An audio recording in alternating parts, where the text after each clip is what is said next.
good morning everyone. So my topic today is all about the teacher and the community, teacher ethical and professional behavior. So this topic we can tackle about the different role of the teacher in the community. So kung ano po yung mga ethical and professional behavior po nila.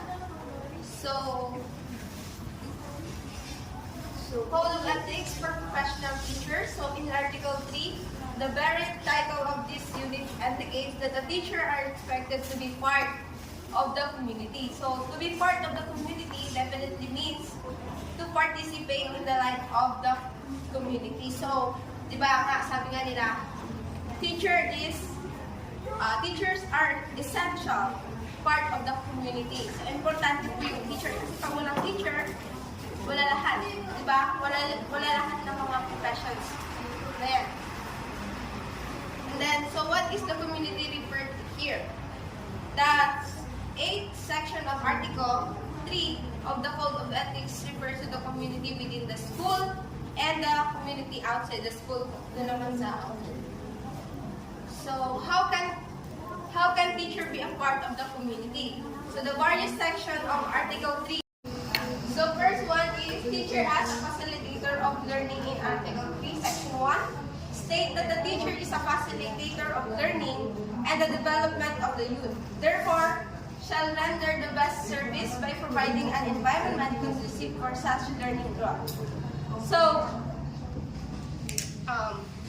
facilitator comes from the word facilitate. So which means to make something easy or easier. So, teacher can make learning easier when they are able to simplify complex explanations. So when they are able to concretize abstract ideas. So kapag if you are teaching student using the complex terminologies or complex procedure, tapos hindi mo in-explain ng maayos na simple way. So, sa palagay nyo ba magiging mauunawaan ng mga estudyante yun without your facilitator or your facilitated? Oh. Di ba hindi nila mauunawaan or nangyayari nga sa atin. Without the guide of the teacher, hindi natin naaayos na gawin yung mga bagay-bagay na pinapagawa nila. So, dapat tayong mga bilang estudyante or future educator, dapat magiging good facilitator tayo. Dapat ginaguide natin yung mga student or gumagamit tayo ng, kapag kunwari mahirap intindihin yung isang bagay, dapat sinisimplify natin yun para mas maging maunawaan ng mga bata. So, sabi pa dito, kapag learning is a difficult task, sabi nga nila, di ba? And it made easier when you make dry lesson interesting, diba? Dapat gawin natin ito interesting, exciting, and enjoyable. So, dapat maging interesting yung mga ginagamit nating mga strategies. So, sabi nga nila, walang mahirap na subject, walang boring na subject, but there are boring teacher. Naniniwala ba kayo doon? Walang boring na subject pero may boring na teacher. Yes. So kapag tayo bilang isang estudyante or future educator, dapat matuto tayo na dapat yung mga gawin natin interesting, enjoyable, gano'n. So sabi pa dito, this is what ethical for every professional teacher like you ought to do. This you can do after 4 long years in academic training. Next, so what happens sometimes, however, if teacher complicate and simple teaches only the abstract. So, ito pa yung dito sa teacher as a facilitator. So, to facilitate learning, a conducive learning environment is necessary. So, dito, dapat i-consider din natin yung conducive learning environment. Let's say, for example, maayos yung structure ng classroom, yung mga upuan nakaayos, hindi siya mainit, Tapos, hindi rin siya maingay, ganon. So, dapat yun, nakaano din siya para sa ganon is maging maayos yung daloy ng pag-aaral. And then, also, yung yun naman yung sa physical climate naman yon. And then sa psychological climate, yun yung pinaka-importante kasi sabi dito, a pleasant, sabi dito, a pleasant environment is where learner can be themselves because teacher are caring.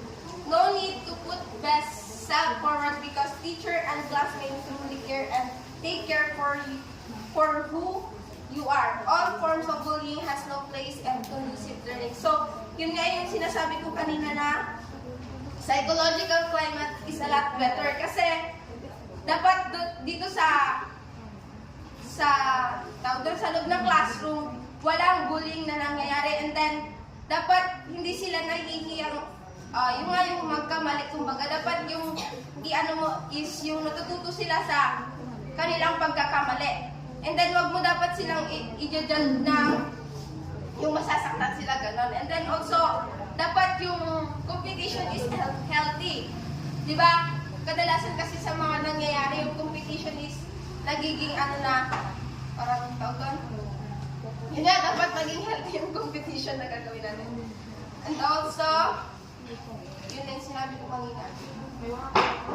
And then, next one is teacher leadership and initiative for community participation.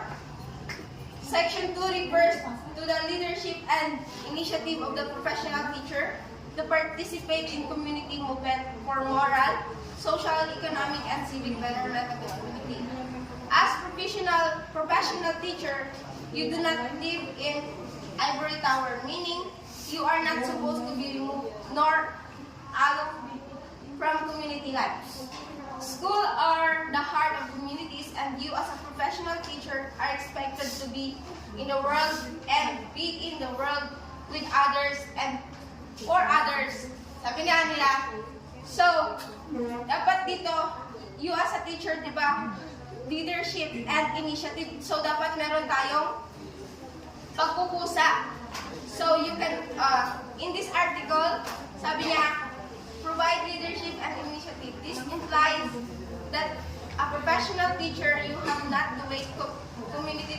So, dapat, wag na tayong maghintay na yung community pa yung magsabi sa atin na kailangan nila ng tulong. So, dapat, we as a teacher, kailangan po natin na dapat willing tayo na tumulong. And then also, sabi pa dito, kapag mayroong mga programs sa mga municipalities, you can be a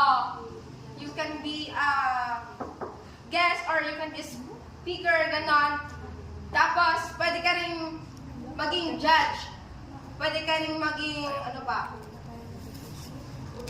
yun nga, kapag mayroong seminars, di ba, nagiging may speaker yung isang teacher. So